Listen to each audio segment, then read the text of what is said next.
This was I thought one of the biggest stories of the year, and literally the Wall Street Journal didn't even cover it. I don't want to pick on the Wall Street Journal. There's so many good writers there, but they're a business paper, and they would have just become an epic success. All they had to do was cover Trump fairly when nobody else was doing that. But they are so wrapped up in their philosophy of things. They can't see him clearly. And I'm not making these headlines up. Lowest inflation in 4 years. Their headline is mild April inflation captures early stages of tariff effects, meaning inflation. My favorite headline, they released this hostage, Edon Alexander. You know, the people are dancing in the streets. They're singing Hava Nagila. They're doing the horror and all this stuff. And their headline is Hamas releases last living U.S. hostage from Gaza. It marks a diplomatic win for Trump, but has brought mixed reactions in Israel. I thought, I'm watching Israel on television. What's their mixed reaction? Well, the mother of one of the other hostages is sad because they're prioritizing the release of Americans. And my feeling is, hey, Donald Trump is our president. He's the president of the U.S. He cares about Americans first. You know, go ahead and complain. But there's no mixed reactions. They're happy the hostage is released. And yes, we should. Donald Trump is our president, the U.S. president. He should put our hostages first. And then they had this one, I was reading this on Member Block last week, Gerard Baker, a good guy. Have we dodged the tariff disaster? Where the real headline should have been, were we wrong about the tariffs, right?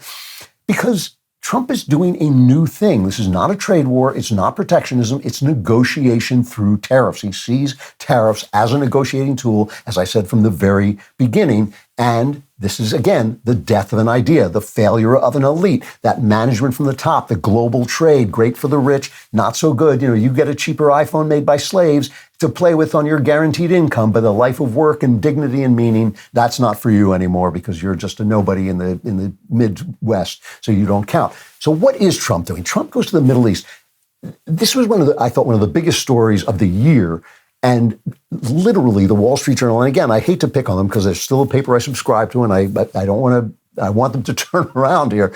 They had a paper, it didn't even cover it. There was nothing. You couldn't see on the front page any sign that Trump was in the Middle East. He goes to the Middle East, you know, Saudi Arabia and Qatar and all these places, and he upends everything. He changes everything. And he starts out, and this is what he says. Listen to this speech that he made in Riyadh, I guess it was, in Saudi Arabia.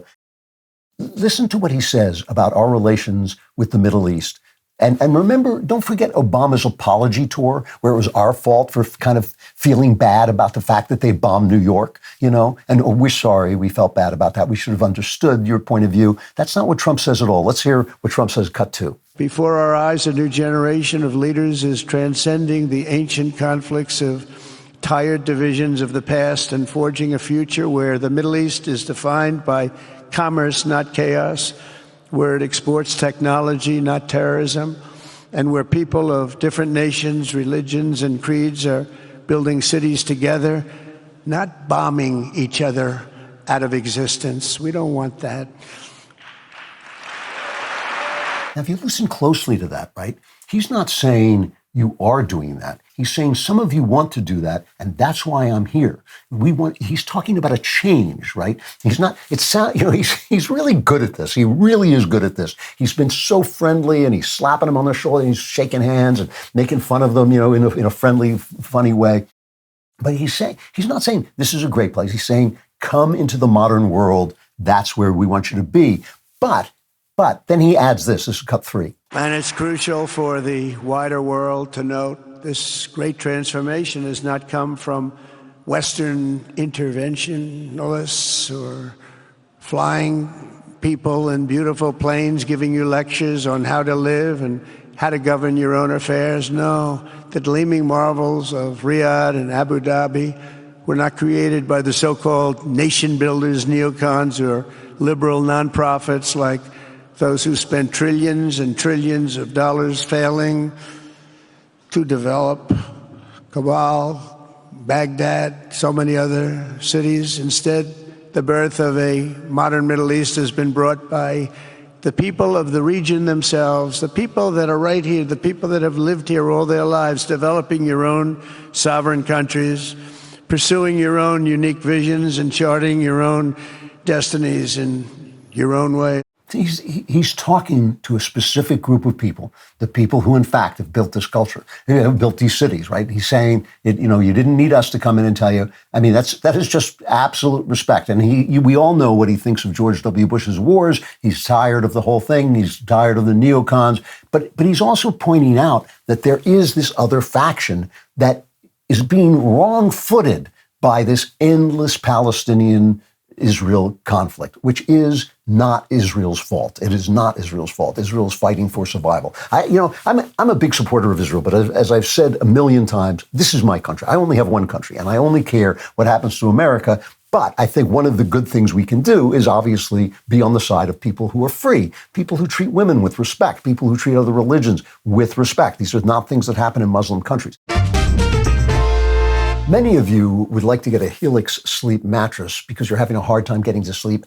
I never sleep, so I love a Helix sleep mattress because it's so comfortable and I'm there to experience it. I'm not one of these weaklings who just feel so comfortable I fall asleep. I lie awake and think, wow, this thing is really comfortable. What makes Helix different is they don't just sell you a random mattress, they actually match you with the perfect one for your body and sleep style. In my case, my lying awake style. Whether you're a side sleeper, back sleeper, or non-sleeper, they've got you covered. All you have to do is take their sleep quiz and find your ideal match. Trust me, when you find the right match, you will wonder how you ever slept on anything else. Right now is actually the perfect time to upgrade your sleep because Helix is offering an amazing Memorial Day sale. Go to helixsleep.com/Klavan. You will get 27% off site-wide, plus a free bedding bundle, which includes a sheet set and mattress protector with any Luxe or Elite mattress order. That's helixsleep.com/Klavan for 27% off site-wide, plus a free bedding bundle with any Luxe or Elite mattress order. helixsleep.com/Klavan. I know you're thinking, what a great deal. How do you spell Klavan? Well, I'll tell you, it's Klavan,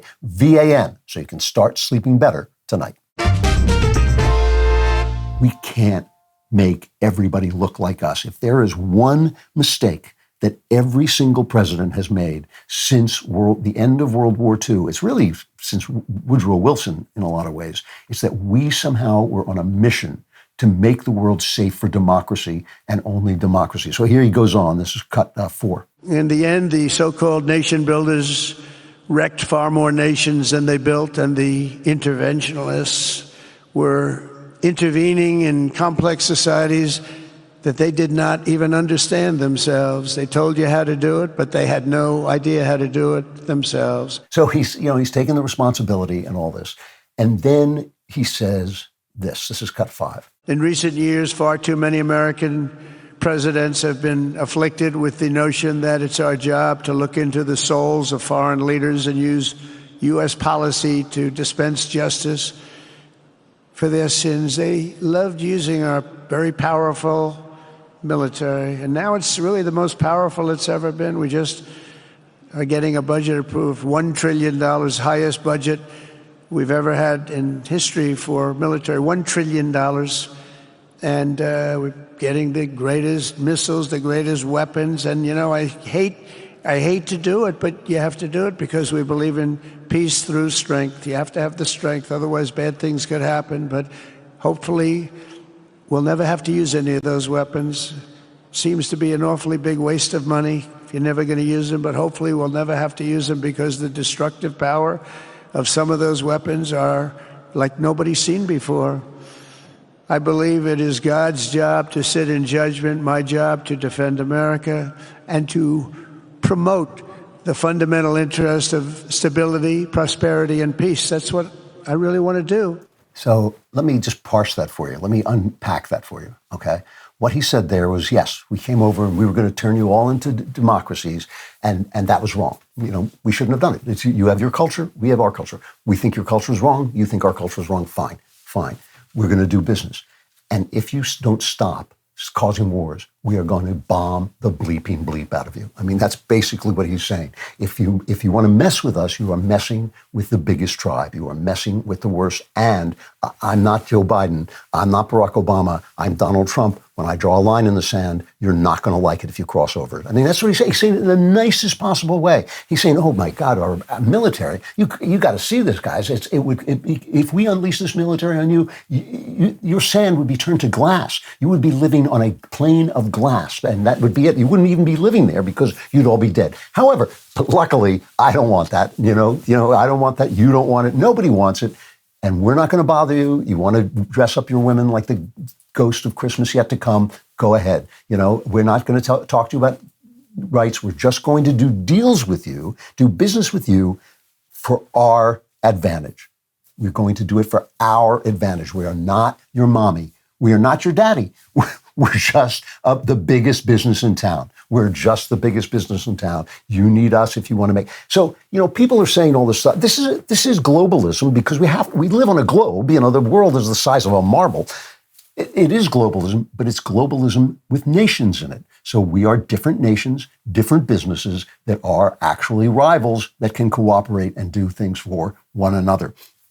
He's not saying, oh, you take our factories and we'll just let the Midwest, turn into a rust belt. Where he made that first inaugural address and he said, this is America, this American carnage has to stop. And all the papers were, that's dark. That's dark.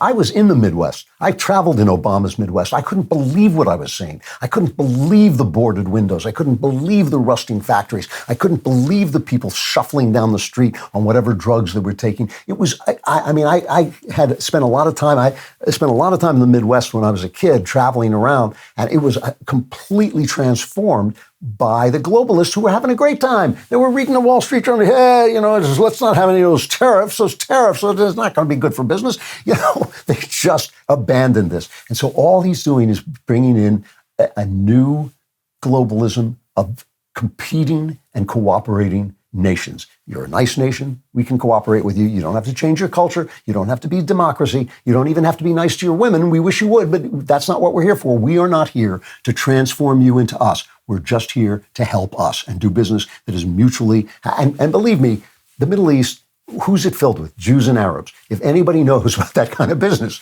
it's Jews and Arabs. This is something they knew naturally. So all he's saying is let's do mutual business. For more great content, like and subscribe. And for even more, subscribe to The Andrew Klavan Show wherever you get your podcasts.